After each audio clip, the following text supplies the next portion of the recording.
Adult Solutions. Add-on Desire. Telangana व आंध्र प्रदेश के छात्रों को एडल्ट सॉल्यूशंस में स्वागत है।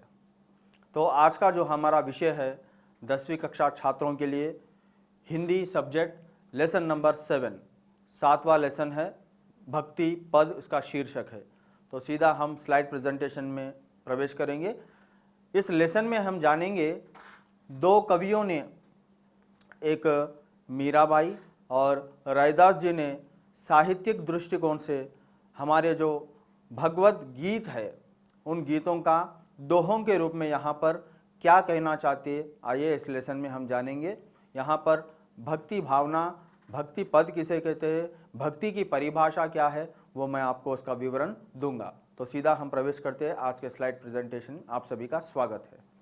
पहले ये आप चित्र देखिए, यहाँ पर मीराबाई कृष्ण की अपार भक्ति भावना के साथ और रैदास जी जो मीराबाई के गुरु माने जाते हैं। ये स्लाइड देखिए आप लोग। हम आगे बढ़ते हैं। ये मैं आपको, क्योंकि ये पद्य भाग है, पद्य भाग को हमेशा गाया जाता है, माधुर्य ढंग से गाने की कोशिश करूँगा। यहाँ पर जो लिखा गया है परिचय उसको हम पहले पढ़ेंगे। तो यहाँ पर ये दिखाया गया, गुरु गोविंद दोऊ खड़े काके लागू पाया, बलिहारी गुरु आपने गोविंद दियो बताया। इसे मैं लयबद्ध कर कर गाऊंगा। गुरु गोविंद दोऊ खड़े काके लागू पाय, बलिहारी गुरु आपने गोविंद दियो बताए।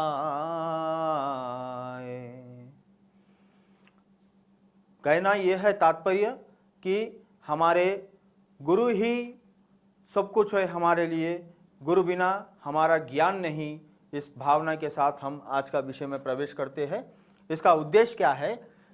छात्रों को प्राचीन साहित्य से परिचित कराते हुए उनमें काव्य रचना की विविध शैलियों का ज्ञान, भारतीय साहित्य एवं संस्कृति के प्रति रुचि उत्पन्न कर निराडंबर यानी बिना किसी आडंबर के भक्ति मार्ग का महत्व बताना इस लेसन का मुख्य उद्देश्य है।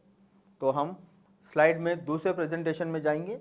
यह प्राचीन कविता है, इसमें ब्रज भाषा का प्रयोग किया गया है और प्राचीन काल से ही भगवत शरण यानी भगवान को जो स्मरण किया जाता है, याद किया जाता है, उसको महत्व दिया गया है और भगवान के नाम रूपी नाम से ही संसार रूपी सागर में तर सकते हैं। इसकी सही राह का मार्गदर्शन गुरु द्वारा ही होता है, जैसे कि मैंने आपको पहले इंट्रोडक्शन में ही बताया था। ऐसा ही भक्ति संबंधी रहेगा। इस पाठ के अंतर्गत पढ़ेंगे। रैदास का जन्म 1482 में हुआ और उनका मृत्यु 1587 में ऐसा माना जाता है। प्रसिद्ध इनके रचनाएं हैं गुरु ग्रंथ और साहिब में इनके पद संकलित है। तो हमने यहाँ पर रैदास जी का परिचय दिया है। आइए हम दूसरे स्लाइड में जाएंगे जहाँ पर कुछ दूसरा विषय होगा। विशेष ज्ञान मार्गी शाखा के प्रमुख कवियों में से एक है, वह मीराबाई के गुरु माने जाते हैं। रैदास जी मीराबाई के गुरु माने जाते हैं और ये ज्ञान मार्गी शाखा के कवि है, मीरा जी के गुरु माने जाते हैं। और यहाँ पर कुछ पंक्तियां हैं जो रैदास द्वारा रचित है, उसे मैं लयबद्ध कर कर गाऊंगा और इसका भाव भी आपको स्पष्ट करूंगा। प्रभु जी तुम चंदन हम पानी, जाकी अंग अंग बास समानी। प्रभु जी तुम चंदन हम मोरा, जैसे चित वही चंद्र चकोरा। प्रभु जी तुम दीपक हम बाती, प्रभु जी तुम दीपक हम बाती, जाकी ज्योति बड़े दिन राती। प्रभु जी तुम मोती हम धागा, जैसे सोनहि मिलत सुहागा। प्रभु जी तुम स्वामी हम दासा, ऐसी भक्ति करे रैदासा। ये हमने रैदास द्वारा रचित इस पंक्तियों को मैंने आपके सामने पेश किया। तो हम सीधा प्रवेश करते हैं मीराबाई के इंट्रोडक्शन में, जहाँ पर उनका जीवन काल, उनके रचनाओं के बारे में और ये किसकी उपासिका है, ये इन्फॉर्मेशन यहाँ पे हमें दिया जाएगा।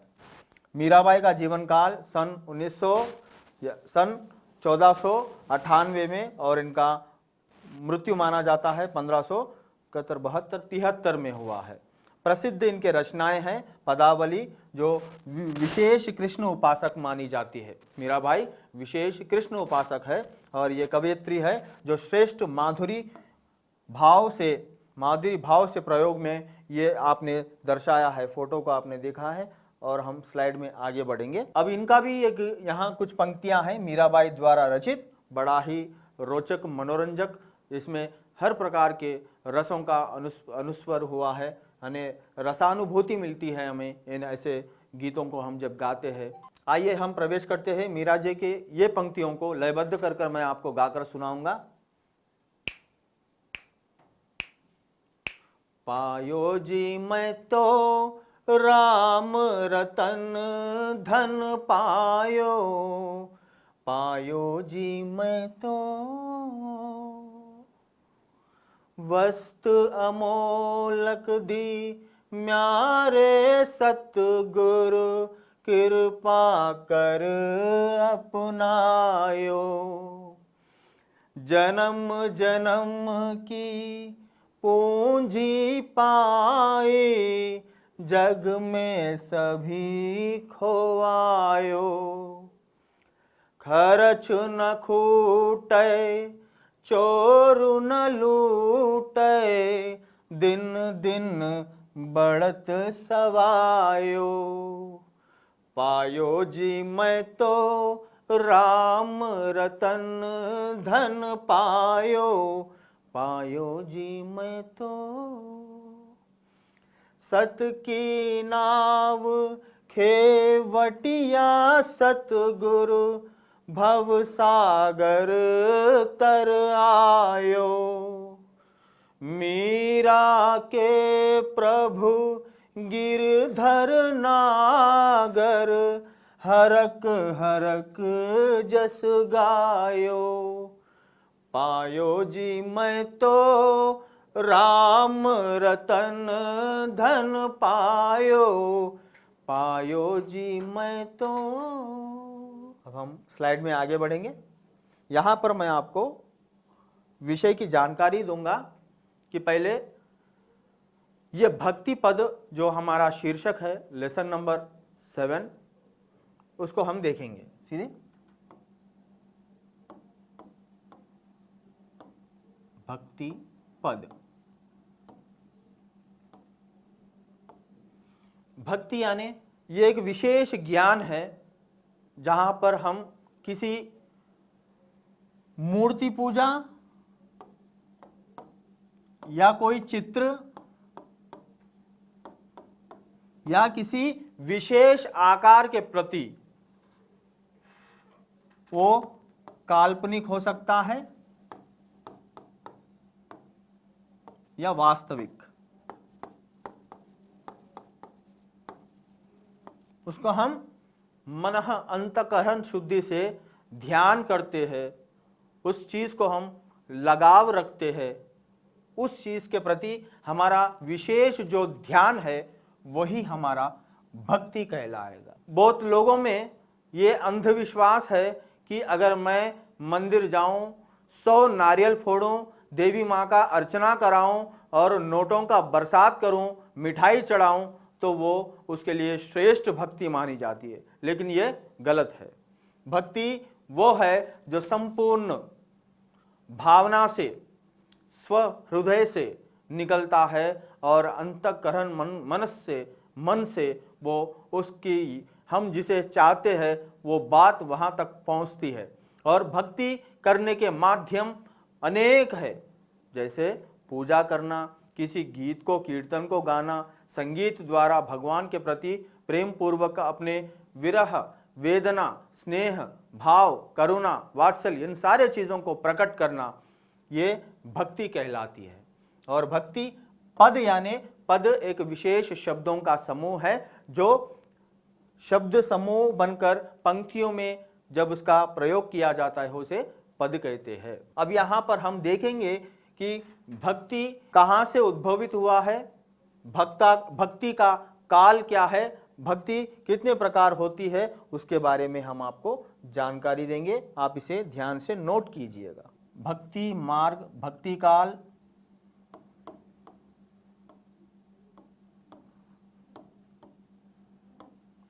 वीर गाथा काल,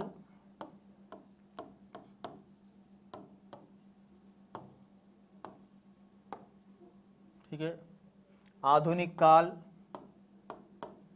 अब जो प्रस्तुत चल रहा है, भक्ति काल, वीर गाथा काल, आधुनिक काल, रीति काल। अब हम भक्ति काल, जो पूर्व 14वीं सदी में इसका काल माना जाता है। भक्ति कितने प्रकार की है, भक्ति काल कैसे विभाजित किया गया है?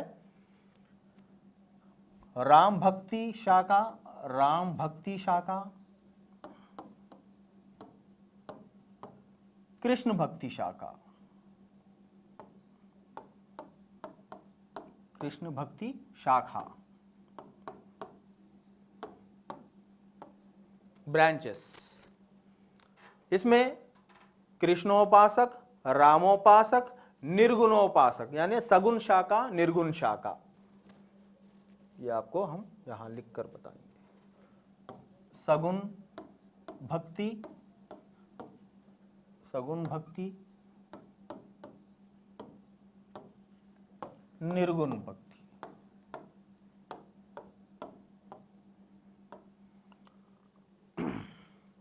यहां राम भक्ति शाखा, राम शाखा, कृष्ण शाखा, निर्गुणोपासक, जहां पर निर्गुणोपासक में किसी को स्मरण किया जाता है, वहां पर मूर्ति व चित्रों की पूजा नहीं की जाती है। मूर्ति पूजन,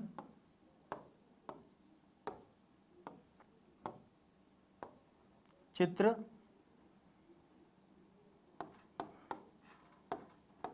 या कोई आकार, कोई आकार, यानी कोई रूप, कोई आकार।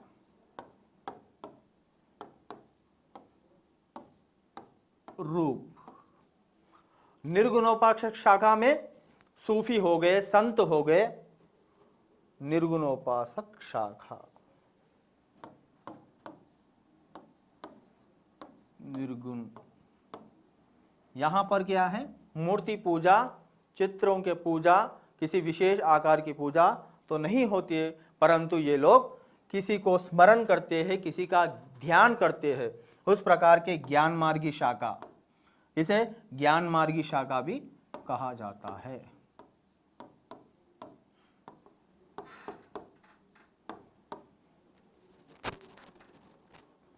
ज्ञान यानी ध्यानार्जन। जैसे सूफी हो गए, संत हो गए, सूफी, संत, महापुरुष यहां पर माने जाते हैं। रैदास भी ज्ञान मार्गी शाखा के हैं। मीराबाई सगुण शाखा की है। मीरा ने कृष्ण की भक्ति की, कृष्ण का पूजन किया, मूर्ति पूजन किया। रैदास ज्ञान मार्गी शाखा जो निर्गुणोपासक है, कोई विशेष आकार तो नहीं, लेकिन वे अपने आप में ही मन से उस मूर्ति को यानी उस चित्र की कल्पना करते हुए, किसी रूप को कल्पना करते हुए वो ध्यान मग्न करते हैं। यहाँ पर ये निराडंबर है, बिना किसी आडंबर के। देखते हैं निर्गुण शाखा और सगुण शाखा के विविध जो दो रचनाकारों के बारे में हम यहाँ पर जानते हैं। और मीरा भाई रैदास की कृष्णोपासक है, रैदास उनके गुरु है और मीरा उसकी उपासिका है यानी शिष्य है। उपासिका कृष्ण को वो तहे दिल से, मन से, अंतःकरण शुद्धि से वो कृष्ण को अपना सब कुछ मानने लगी और उसने विष का भी प्याला पी लिया। कृष्ण के प्रति उसकी जो भक्ति थी अपार है, अतुलनीय है। तो मीरा के बारे में और रैदास के बारे में हमने परिचय दिया, भक्ति पद का शीर्षक का विवरण हमने दिया, भक्ति का तात्पर्य आपको समझाया, भक्ति किस तरह किया जाता है वो भी हमको समझाया, आपको हमने समझाया। Add-on solutions.